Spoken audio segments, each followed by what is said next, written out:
పక్కన తెలంగాణలో oil extraction rate 18.9% ఉంటే ఆంధ్రాలో ఆయిల్ ఎక్స్ట్రాక్షన్ శాతము 14% చిల్లర పెడతారు. క్లియర్ కట్ గా 100 మీటర్లు అవుతున్న ఒక ఫ్యాక్టరీలో ఆ మేరకు ఆయిల్ ఎక్స్ట్రాక్షన్ రేట్ బెటర్ గా పెట్టి రైతులకు బెటర్ రేట్ అక్కడ వస్తా ఉన్నా, ఆంధ్రాలో 5 సంవత్సరాలు చంద్రబాబు నాయుడు హయాంలో ఆయిల్ ఎక్స్ట్రాక్షన్ పర్సంటేజ్ తగ్గించి రైతులు నష్టపోయేలా చేసినాడు. పట్టించుకునే నాతులు లేడు. తెలిసినా తెలియనట్టుగా ఓహో అన్నట్టుగా రైతులు నష్టపోనిలే అన్నట్టుగా వ్యవహరించిన తీరు, ఇవన్నీ ఎప్పుడు చెక్కుపడినాయి? రైతులు ఎప్పుడు నష్టపోకూడదు, రైతు చల్లగా ఉంటేనే రాష్ట్రం బాగుపడుతుంది, రాష్ట్రం బాగుండాలి అని అంటే రైతు ముఖంలో చిరునవ్వు ఉంటేనే రాష్ట్రం బాగుంటుంది అని చెప్పి ఒక రైతు పక్షపాత ప్రభుత్వంగా మనం వచ్చినప్పుడు మాత్రమే ఈ మార్పులు జరిగినాయి. మనం వచ్చినప్పుడు మాత్రమే ఆయిల్ పామ్లో ఆ వ్యత్యాసాన్ని తీయడం అయితేనేమి, మార్పు చేసి ఆయిల్ పామ్లో రైతులకు మనం వెంటనే ఆ సంవత్సరం రైతులు నష్టపోయిన వాళ్లకు దాదాపుగా 90 కోట్ల రూపాయలు మనం డబ్బులు ఇచ్చి రైతులకు అండగా నిలబడడం అయితేనేమి ఒక మెసేజ్ పంపించినాం.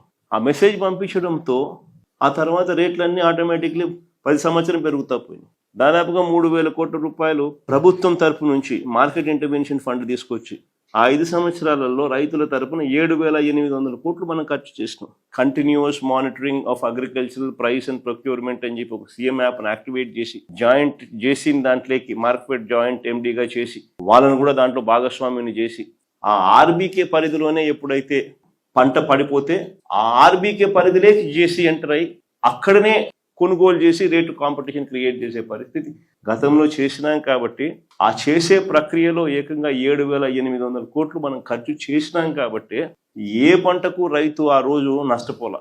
గవర్నమెంట్ తోడుగా ఉందన్న భరోసా ఎప్పుడైతే మార్కెట్లోకి వెళ్ళిపోయిందో ఆటోమేటిక్లీ ప్రతి పంటకు రేట్లు వచ్చేటి. ఈరోజు ఆ పరిస్థితి పూర్తిగా సన్నగిల్లిపోయింది. రైతులకు ఈ ప్రభుత్వం తోడుగా లేదు అన్న మెసేజ్ ఉంది. కాబట్టి దళారీల వ్యవస్థ ఈరోజు సిండికేట్గా మారి రైతన్నలందరినీ కూడా పూర్తిగా నష్టపరుస్తా ఉన్న పరిస్థితి ఈరోజు రాష్ట్రంలో కనిపిస్తూ ఉంది. అయినా కానీ ఖచ్చితంగా మన పోరాటం అనేది ఖచ్చితంగా జరుగుతుంది. ప్రభుత్వాన్ని మేలుకొల్పే కార్యక్రమం ఖచ్చితంగా చేయగలిగింది. ఖచ్చితంగా రైతుల తరపున ఈ ప్రభుత్వం మీద ప్రెషర్ క్రియేట్ చేసే కార్యక్రమం అయితే చేయాలి.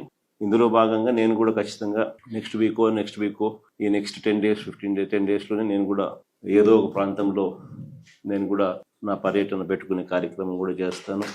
అన్ని రకాలుగా రైతులకు తోడుగా ఉండే కార్యక్రమం వైఎస్ఆర్ కాంగ్రెస్ పార్టీ తరఫున ప్రతి జిల్లా కేంద్రంలోనూ ఎక్కడెక్కడైతే ఏ జిల్లాలలో రైతులు ఇబ్బందులు పడతా ఉన్నారో ఆ ప్రతి జిల్లాలోనూ వైఎస్ఆర్ కాంగ్రెస్ పార్టీ ఆ పర్టికులర్ రైతుల సమస్యల మీద రైతులకు అండగా ఉండే కార్యక్రమం ఖచ్చితంగా అడుగులు వేస్తా పోతుంది.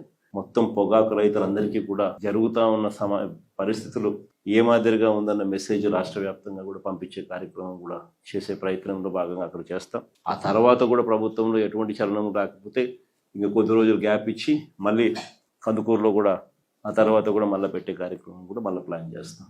అంటే ఖచ్చితంగా ఈ ప్రభుత్వం నిద్ర నటిస్తూ ఉన్న ప్రభుత్వం కాబట్టి ఖచ్చితంగా నిద్రపోయే వాళ్ళని లేపొచ్చు, కానీ నిద్ర నటిస్తూ ఉన్నప్పుడు లేపడం కష్టం.